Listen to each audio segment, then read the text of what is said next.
You're watching Football Daily, and here are this week's biggest transfer news and headlines. With the summer window less than 3 months away, the rumour mill is seriously hotting up right now, and so we've got a big episode for you today. Without further ado, let's get into it. We kick off this week's episode at Juventus because it looks like the annual Paulo Dybala saga is kicking off again. The Argentinian has endured a torrid campaign, struggling to nail down a starting berth under Andrea Pirlo before Christmas, and then succumbing to a knee injury which was initially meant to last just 2 weeks, but has now kept him on the sidelines for over 2 months. And reports this week suggest the former Palermo man could be on his way to the Premier League. According to France Football, both Tottenham and Chelsea are ready to reignite their interest in Dybala, with the English clubs willing to pay up to €55 million to make a deal happen, while Juventus could use the potential sale to raise funds to spend elsewhere in the squad. Dybala's contract in Turin expires in 2022, and while Juve sporting director Fabio Paratici confirmed last month that talks over a new deal are in motion, there is no guarantee an agreement will be met. Tutto Sports reported in January that Dybala was ready to reject a €10 million a year offer from the Bianconeri, and with the Italian champions still trying to cut costs, they may have to cash in on him this summer if they don't want to lose him on a free. With just 11 Serie A appearances so far this term, Dybala's time at Juve could be meeting a subdued end. Over to Arsenal now, as following his goal against arch-rivals Tottenham on the weekend, the Gunners are keen to keep hold of Martin Ødegaard beyond the end of the season. Manager Mikel Arteta has been impressed by Ødegaard's progress since arriving on loan in January, with the Norwegian playmaker having already racked up 10 appearances in the Prem and Europa League. He's also scored twice in his last 2 games, with his screamer against Olympiacos showcasing the kind of star quality he brings to Arteta's side, and along with Bukayo Saka and Emil Smith-Rowe, is helping form an exciting young attack at the Emirates. According to the Daily Mail, Arsenal are ready to open discussions with Real Madrid at the end of the season about the possibility of keeping Ødegaard on for longer, whether it be through an extension to his loan or a permanent transfer. If he were to move to the Emirates full-time, he would no doubt come at a decent cost, with a market value of over €40 million. However, with his contract at the Bernabeu up in 2023, Real may have to sell this summer, or tie him down to a new long-term deal if they don't want to risk losing him for cheap next year, a predicament they currently find themselves in with Rafael Varane. And with both Kylian Mbappe and Erling Haaland supposedly in the sights of Los Blancos, selling the newly appointed Norway captain could provide vital revenue needed to secure their top targets this summer, while Zinedine Zidane has continually failed to find a place for Ødegaard in his starting 11. This could be a deal that works best for all parties involved.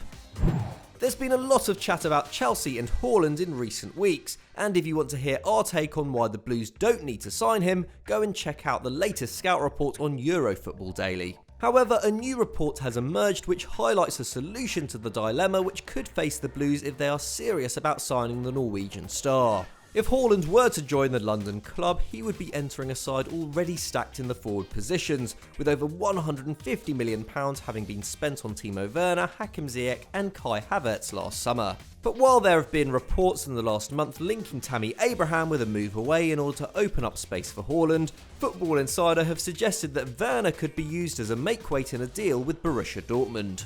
With Haaland likely to cost up to £100 million this summer, with his £68 million buyout clause not effective until 2022, a player plus cash deal could be ideal for Chelsea, and with just 1 goal in his last 20 Premier League appearances, Werner is enduring a less than prolific debut season at Stamford Bridge.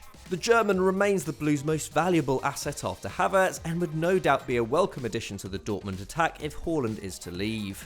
If Thomas Tuchel can't give him a regular starting berth, the club may decide it's better to sell the former Leipzig man than be patient, especially with the world's most exciting number 9 at stake, while Werner could be open to a Bundesliga return if he is deemed surplus to requirements. But what do you reckon? Is there anything in these reports? Let us know in the comments. But before we move on to our headline story, a quick reminder to subscribe to Football Daily if you haven't done so already. We put videos like this out every single day, so you really don't want to miss out. Go on, hit that subscribe button.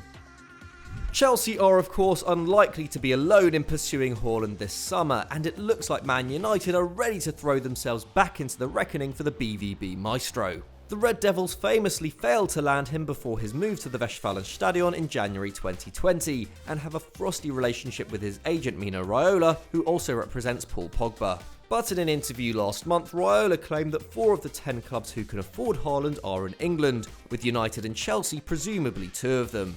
And according to the Manchester Evening News, United manager Ole Gunnar Solskjaer and newly appointed football director John Murtough have pinpointed the centre-forward position as a priority in the transfer market this summer. Anthony Martial has misfired this term, scoring just 4 times in the Premier League, while there are doubts over whether the club will extend their deal for Edinson Cavani, who has missed 4 of the last 5 games through injury and has been tipped for a move to Boca Juniors at the end of the season. And while rumours of an audacious bid for Tottenham talisman Harry Kane have been floating around in recent months, it's understood they would stand little chance of signing the England captain, who would likely command a much higher fee than Haaland despite being 7 years his elder. And with Dortmund facing the possibility of no Champions League football next season, it's very possible they will have to sell at least one of Haaland or Sancho. Talk on the Sancho front has been a little quiet of late, but Solskjaer will be hoping he can use his relationship with Haaland to try and lure his countrymen to Old Trafford once again. However, with Man City also strongly linked with the 20-year-old whose father played for the Premier League leaders, it could be another uphill battle for the Red Devils. From a potential signing to a potential sale now at United, as reports this week are suggesting that Donny van de Beek could be on his way out of Old Trafford after just 1 season. The Dutch international is understandably frustrated at his lack of playing time under Solskjaer this term, and is apparently set to meet United CEO Ed Woodward to discuss his situation before the end of the season. Van de Beek has made just 2 Premier League starts since his £35 million move from Ajax last summer, and has clocked up less than 600 minutes of action across the English top flight in Europe, despite putting in quality displays on multiple occasions. Sidelined with injury since the middle of February, the 23-year-old could return to the United squad for this week's crucial Europa League tie against Milan, but is no doubt disappointed that he hasn't been given the full trust of Solskjaer, who the Daily Star claim may have never even been that keen on signing him, although given this particular source, we have our doubts. But whatever the truth may be, Van de Beek can't be enjoying his time on the bench. United fans, we want to hear from you. Should he push for a move, or can you still see him having a happy future at the club? Let us know down below.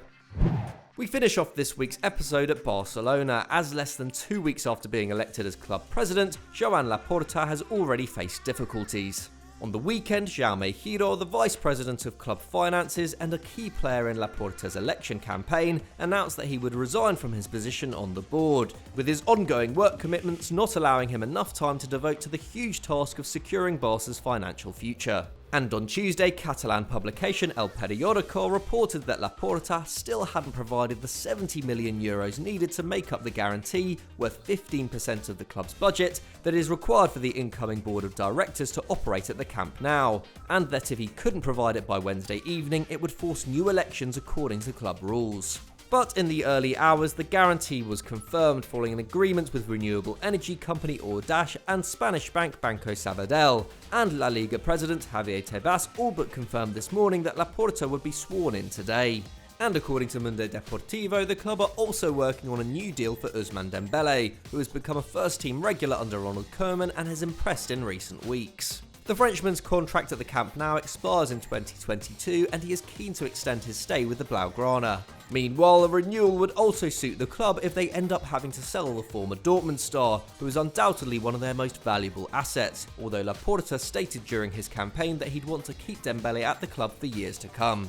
Either way, let's hope to see the 23-year-old continue his resurgence in Catalonia this season. So that's all we have time for on this week's transfer talk, but which of these moves can you see happening? Let us know in the comments below and we'll do our best to reply. If you enjoyed this video, don't forget to leave it a like, and why not stick around on FD by checking out our explainer on why Newcastle are so boring. Thanks for watching, and we'll see you next time.